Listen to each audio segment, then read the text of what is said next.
Shalom, Ibu Bapak, Saudara-saudaraku, keluarga besar GKI Klasis Purwokerto di berbagai kota. Senang sekali hari ini Kamis 23 September 2021 bersama-sama kita diajak mengikuti renungan harian GKI Klasis Purwokerto. Saya Pendeta Stefanus Lim dari GKI Marta Dirja Purwokerto, sangat senang boleh bertemu Ibu Bapak, Saudara-saudari sekalian. Hari ini tema renungan kita adalah hikmat Yitro tentang kepemimpinan. Kita akan merenungkan nanti firman Tuhan dari Keluaran 18 ayat 13 sampai dengan ayat 27.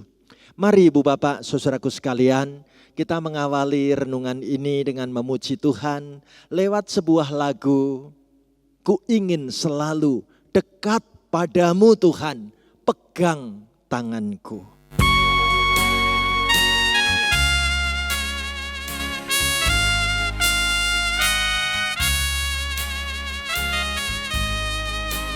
Ku ingin selalu dekat padamu,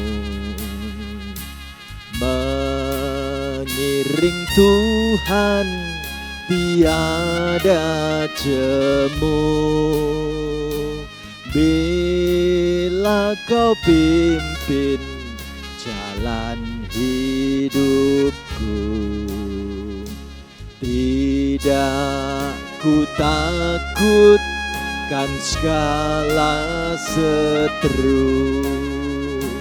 Oh Juru Selamat, pegang tanganku, bimbinganmu itu ku perlu. Beri pertolongan, kuat kuasa-Mu, oh Tuhan Yesus, pegang tanganku. Mari kita nyanyikan lagu ini bait yang kedua.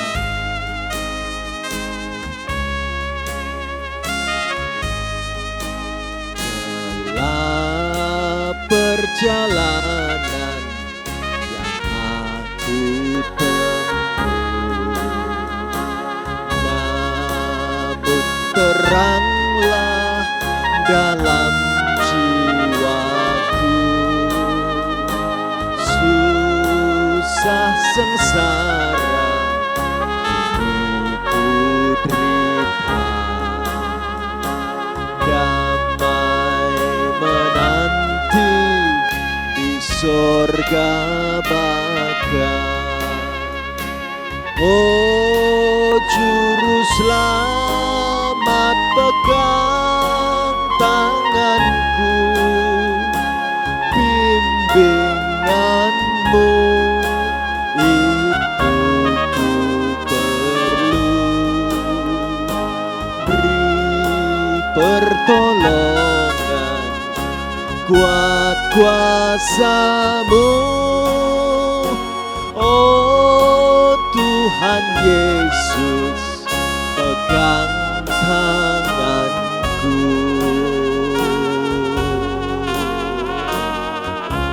Amin. Mari kita masuk di dalam doa bersama.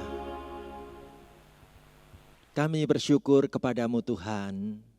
Hari ini kami ingin selalu dekat padamu. Itu sebabnya kami rindu membuka hati untuk dengar-dengaran akan firman-Mu. Pakailah hamba-Mu menaburkan benih firman-Mu Tuhan. Berkatilah setiap anak Tuhan yang mengikuti siaran ini, agar kami pun diberkati dengan kebenaran sabda firman-Mu. Kami tunggu sabda-Mu Tuhan, kami siap sungguh-sungguh mengalami perjumpaan yang hidup dengan kebenaran firman-Mu. Perlengkapi hamba-Mu untuk menaburkan benih firman-Mu, dan kami semuanya siap menyambut pelayanan firman Tuhan hari ini. Diberkati dalam nama Tuhan Yesus. Haleluya. Amin. Ibu bapak, saudaraku yang dikasihi dan mengasihi Tuhan, inilah pembacaan Alkitab yang akan kita renungkan bersama dari kitab Keluaran 18 ayat 13 sampai dengan ayat 27. Saya akan membacakan firman Tuhan ini untuk kita bersama-sama demikian. Keesokan harinya duduklah Musa mengadili di antara bangsa itu, dan bangsa itu berdiri di depan Musa dari pagi sampai petang. Ketika mertua Musa melihat segala yang dilakukannya kepada bangsa itu, berkatalah ia, apakah ini yang kau lakukan kepada bangsa itu? Mengapa engkau seorang diri saja yang duduk, sedang seluruh bangsa itu berdiri di depanmu dari pagi sampai petang? Kata Musa kepada mertuanya itu, sebab bangsa ini datang kepadaku untuk menanyakan petunjuk Allah. Apabila ada perkara di antara mereka, maka mereka datang kepadaku dan aku mengadili antara yang seorang dan yang lain.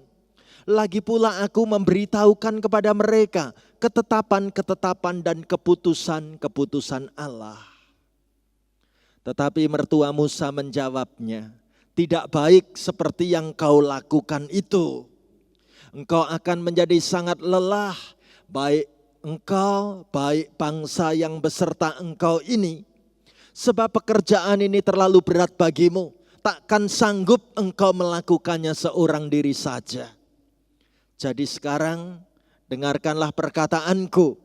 Aku akan memberi nasihat kepadamu dan Allah akan menyertai engkau. Adapun engkau, wakililah bangsa itu di hadapan Allah dan kau hadapkanlah perkara-perkara mereka kepada Allah.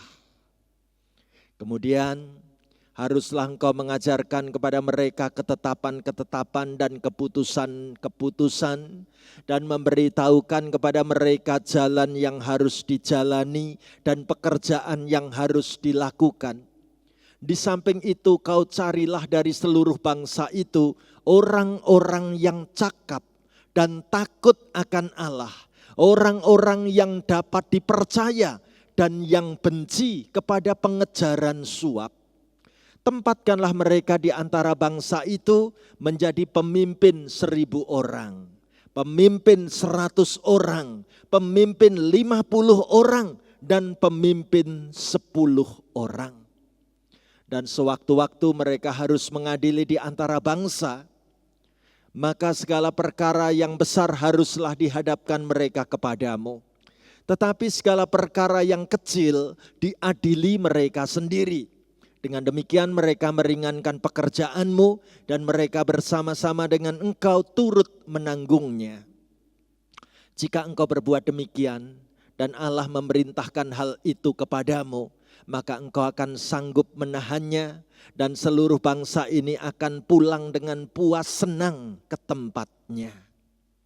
Musa mendengarkan perkataan mertuanya itu dan dilakukannya lah segala yang dikatakannya. Dari seluruh orang Israel, Musa memilih orang-orang cakap dan mengangkat mereka menjadi kepala atas bangsa itu, menjadi pemimpin 1.000 orang, pemimpin 100 orang, pemimpin 50 orang, dan pemimpin 10 orang. Mereka ini mengadili di antara bangsa itu sewaktu-waktu, perkara-perkara yang sukar dihadapkan mereka kepada Musa. Tetapi perkara-perkara yang kecil diadili mereka sendiri. Kemudian Musa membiarkan mertuanya itu pergi dan ia pulang ke negerinya. Amin. Inilah tema yang kita renungkan pada hari ini tentang hikmat Yitro, tentang kepemimpinan. Ibu bapak, saudaraku yang terkasih, gambar ini bagus banget ya. Bagaimana belajar menyerahkan kunci kepemimpinan kepada orang lain. Dan biasanya keputusan-keputusan seperti ini terjadi melalui rundingan rapat bersama lebih dahulu. Lalu ada pembagian tugas. Dan lihatlah, ketika semua orang yang dipercaya melakukan tugasnya dengan mengambil potongan-potongan benda itu, ternyata bisa disatukan dengan kompak, bisa membentuk sebuah bangunan yang keren, ya, puji Tuhan. Ibu bapak, saudaraku, sekarang di awal renungan ini saya mau mengajak kita mengenal Yitro. Siapakah Yitro itu? Alkitab mengatakan Yitro adalah seorang imam dari Midian yang memberi Musa sebuah rumah setelah Musa melarikan diri dari Mesir. Yitro juga punya nama lain, Rehuel. Ada dalam kitab Keluaran 2 ayat 18. Musa kemudian menikahi putri Yitro, namanya Sipora. Tercatat dalam Keluaran 3 ayat 1, Keluaran 4 ayat 18, Keluaran 18 ayat 1 sampai 12. Jadi Yitro ini berarti adalah sosok mertuanya Musa. Yang juga disebut seorang penggembala domba suku Keni, sekaligus seorang imam di Midian. Ibu bapak, saudaraku terkasih, hari itu Yitro melihat apa yang sedang terjadi ketika Musa menantunya sedang duduk mengadili dari pagi sampai petang, menyelesaikan masalah-masalah yang dihadapi bangsa Israel. Musa memberikan keputusan pada tiap-tiap masalah mereka sesuai dengan petunjuk Allah. Tetapi Yitro, mertua Musa ini menegur Musa bahwa apa yang dilakukan Musa itu tidak baik. Karena akan melelahkan bangsa Israel yang antre berduyun-duyun, berdiri begitu banyak. Bahkan juga akan melelahkan diri Musa sendiri. Itu sebabnya Yitro yang saat itu sedang berkunjung melihat cara Musa memimpin, menasehati Musa dan memberikan dua nasihat kepada Musa. Apa nasihat yang pertama? Nasihat pertama diingatkan bahwa Musa akan mewakili bangsa Israel kepada hadapan Allah. Dan sekaligus Musa akan membawa perkara-perkara bangsa itu kepada Tuhan. Jadi Musa perlu juga harus mengajarkan kepada bangsa Israel mengenai ketetapan-ketetapan dan keputusan-keputusan Allah. Agar bangsa itu mengetahui jalan yang harus mereka jalani, agar bangsa itu mengetahui pekerjaan yang harus mereka lakukan tetap sesuai kehendak Allah. Nasihat yang kedua, mertua Musa yang bernama Yitro menasihati bahwa Musa perlu mengangkat orang-orang sebagai hakim. Ditulis syaratnya, haruslah orang-orang yang cakap, yang takut akan Allah, orang-orang yang dapat dipercaya, orang-orang yang benci kepada pengejaran suap. Lalu dibuatlah tata cara pengaturannya. Masalah-masalah yang kecil pertama-tama bisa diselesaikan oleh para hakim yang nanti diangkat oleh Musa. Apabila ada masalah itu terlalu besar, dapat dibawa langsung kepada Musa. Dan Musa dapat membawanya untuk diselesaikan di hadapan Tuhan. Luar biasa. Pelajaran dari kisah pada hari ini adalah ada prinsip agar hidup umat itu selalu berfokus pada Tuhan. Hidup bangsa Israel perlu bergantung pada Tuhan. Sehingga Musa perlu mengajarkan ketetapan dan keputusan Tuhan kepada mereka supaya mereka dapat mengikutinya. Saat bangsa Israel menghadapi perselisihan, ada perbedaan pendapat, dapat diselesaikan oleh para hakim yang ditetapkan atas mereka. Jika dibutuhkan, nanti mereka boleh datang kepada Musa. Ibu bapak, saudaraku yang terkasih, Luar biasa kita boleh menemukan bahwa mertua Musa yang bernama Yitro ini mengusulkan supaya Musa mau mendelegasikan sebagian dari fungsi kepemimpinannya itu. Yitro mengusulkan sebuah sistem sosial yang lebih efektif. Usulan itu meliputi ada 5 hal. Yang pertama, perekrutan hakim yang cakap, takut akan Allah dan anti suap.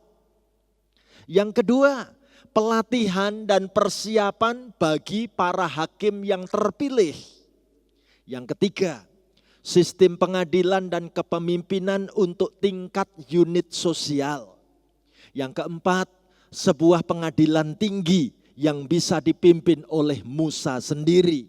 Dan yang kelima, penegasan bahwa keseluruhan sistem ini mengacu pada fungsi Musa untuk mewakili bangsa Israel di hadapan Allah dan menyampaikan kehendak Allah pada bangsa itu.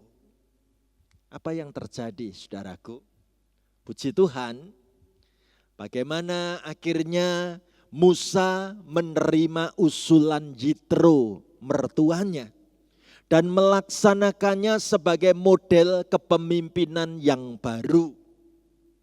Hubungan yang luar biasa baiknya antara mertua dan menantu ya, Ibu Bapak. Coba kita cek lagi bagaimana hubungan antara mertua dengan menantu. Kalau hari ini ada yang hadir sebagai sosok mertua, periksa lagi apakah hubunganku baik-baik dengan menantuku. Atau kalau hari ini kita hadir sebagai sosok seorang menantu, periksa kembali apakah hubunganku dengan mertuaku juga baik-baik saja. Ibu Bapak, saudaraku yang kekasih. Hal yang kedua, kita juga perlu belajar untuk mendelegasikan tugas. Kita perlu belajar untuk melatih orang-orang yang kita percayai, supaya mereka mampu ikut melayani, mampu ikut memimpin. Jadi sosok pelayan Tuhan itu jangan memborong. Tetapi pelayan Tuhan itu mendorong agar banyak orang semuanya bisa ikut terlibat dalam pelayanan. Luar biasa, renungan hari ini menunjukkan kepada kita tentang hikmat Yitro mengenai kepemimpinan. Apakah kita dipenuhi dengan hikmat Tuhan di setiap tugas-tugas kepemimpinan dalam hidup kita? Ibu Bapak, saudaraku yang terkasih, Tuhan mau kita melakukan karya-karya besar di dunia ini. Bahkan Tuhan mengutus kita supaya kita bisa mengajak banyak orang mengalami perubahan-perubahan hidup yang luar biasa. Maukah kita dilibatkan Tuhan dan diutus Tuhan? Kita tanggapi lewat sebuah lagu dari lagu Ku Utus Kau. Mari kita nyanyikan bersama.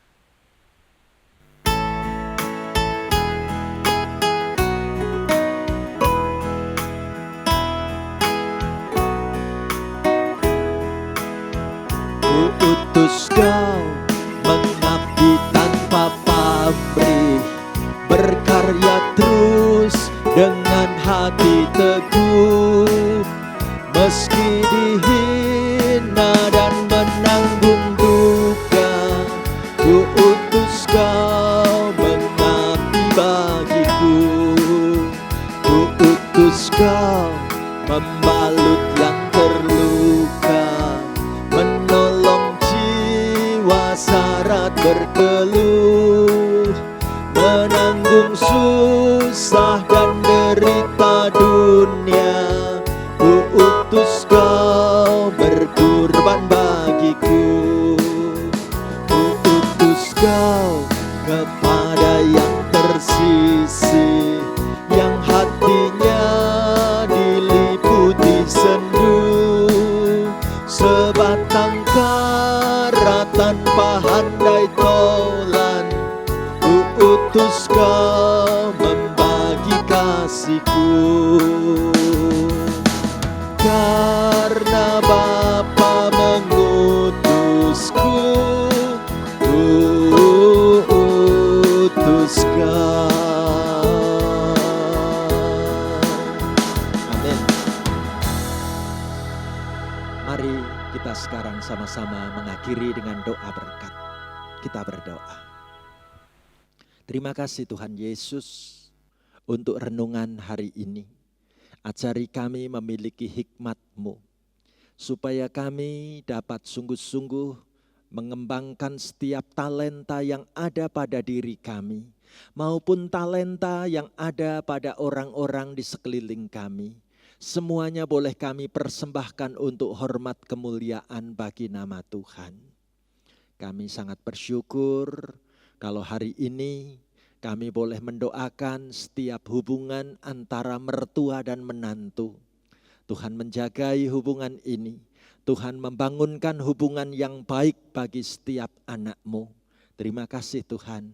Biarlah kami dapat saling membagikan pengetahuan-pengetahuan yang baik. Kami boleh saling membimbing dan kami boleh memperdengarkan firman-firman-Mu di dalam kami mengembangkan hubungan seperti ini. Terima kasih untuk contoh keteladanan Yitro dengan Musa. Biarlah kami dapat mencontoh dan menirunya. Bapa di sorga, kami juga sungguh rindu mendoakan supaya gereja-gereja Tuhan khususnya di lingkup GKI Klasis Purwokerto, kami dapat melaksanakan tugas kepemimpinan yang baik. Kami boleh mendelegasikan tugas-tugas kepemimpinan dengan merekrut para pelayan Tuhan sebanyak mungkin. Ikut serta bekerja di ladang-Mu Tuhan. Dan kami boleh melatih, kami boleh membawa para pelayan Tuhan mengenal kasih cinta-Mu Tuhan. Terima kasih, kami mendoakan gereja-gereja GKI di lingkup Klasis Purwokerto ini. Kami tumbuh bersama, membangun kebersamaan yang baik. Kami boleh semakin hari semakin giat mengikut Engkau. Terima kasih Tuhan, berkati para pendeta GKI di lingkup Klasis Purwokerto. Berkati para penatua Majelis Jemaat GKI di lingkup Klasis Purwokerto. Berkati BPMK GKI Klasis Purwokerto yang baru. Berkati semua anak Tuhan yang ikut bekerja melayani Tuhan. Kami menyerahkan keluarga kami juga satu persatu di tengah masa pandemi virus COVID-19. Tuhan yang akan terus memimpin keluarga kami, baik yang tinggal di dalam kota, di luar pulau, di luar negeri. Mari Tuhan Kau jagai keluarga kami satu demi satu. Kami siap melanjutkan kehidupan kami dengan sabda firman-Mu. Hamba doakan semua peserta renungan hari ini diberkati dalam nama Tuhan Yesus. Haleluya. Amin. Demikianlah acara renungan harian saat ini. Salam sehat buat kita semua. Tuhan memberkati kita. Amin.